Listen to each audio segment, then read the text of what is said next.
The Oregon coast.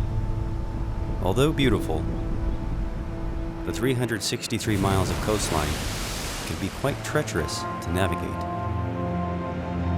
And somewhere around 3,000 ships have crashed, sunk, or run aground on the Oregon coast.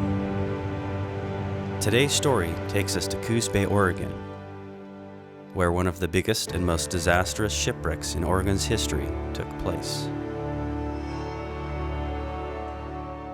On February 4th, 1999, the Newcarissa ran aground near Horsefall Beach.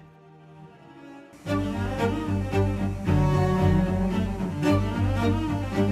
Newcarissa had been anchored, but the crew was unaware that the anchor was insufficient to keep the ship from being pushed toward shore. By the time the crew realized there was a problem, it was too late, and the ship was doomed. I was really young when the Newcarissa wrecked. I really didn't completely understand what was going on, but it definitely seemed like a really big deal. The Newcarissa was a 639-foot freighter that weighed 16,524 tons without cargo. The ship was quite large and heavy, and attempts to free itself were met with failure. No tugboats were able to get close enough to pull free the Newcarissa either. On February 10th, a significant structural failure occurred. The hull breached near the engine room, causing the engines to fill with seawater. At this point, the ship was declared a total loss and was no longer a salvageable vessel. The focus shifted from freeing the ship to minimizing environmental impacts from the enormous amount of fuel which had been leaking into the ocean. It was decided to burn off the remaining fuel by igniting it with explosives and napalm. There she goes. There she goes. All right. About time. Look at that. The explosion burned off as much as 255,000 gallons of fuel after spilling about 70,000 gallons into the environment. After being set on fire and pounded by heavy surf for days, the ship broke apart in two. The bow of the Newcarissa still contained 130,000 gallons of fuel oil. To keep the oil contained and get rid of the bow portion of the ship, a decision was made to pull the bow out to sea and sink it in cold water, where the oil would solidify and become inert.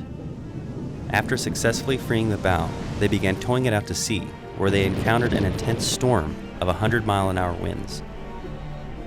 The line towing the bow snapped, leaving the hunk of ship to drift 80 miles north to Waldport, Oregon.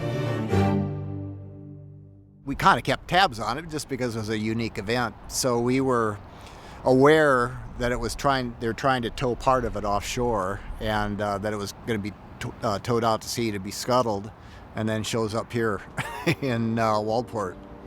It's kind of interesting, the storm that, as they were towing that out, the storm that came up was enough to break the cable from the tugboats, and it was the same storm, coincidentally, that tore off a chunk of my roof.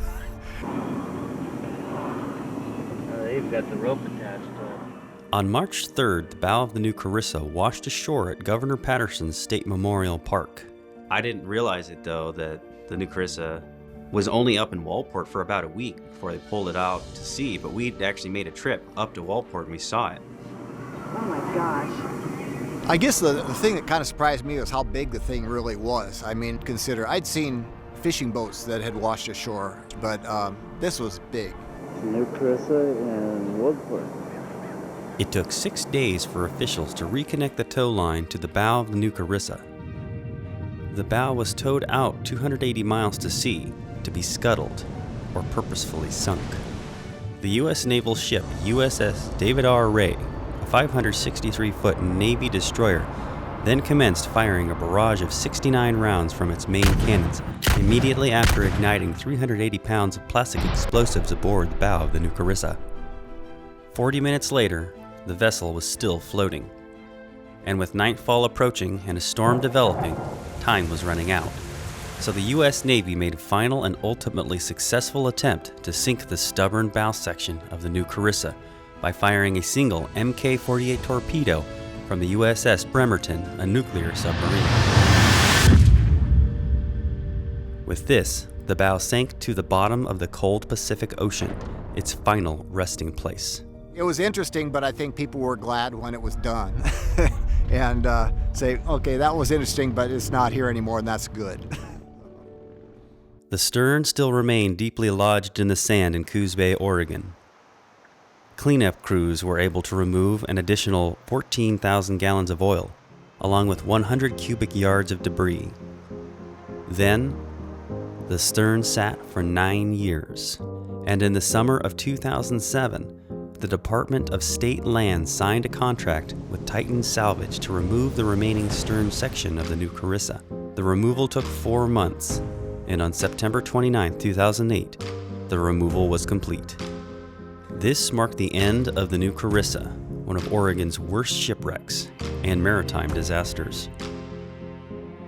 Will this be the last disaster in Oregon's history? The answer is most likely no. It's not a matter of if, it's a matter of when. But for now, Oregon remains disaster-free, beautiful, and deadly dangerous.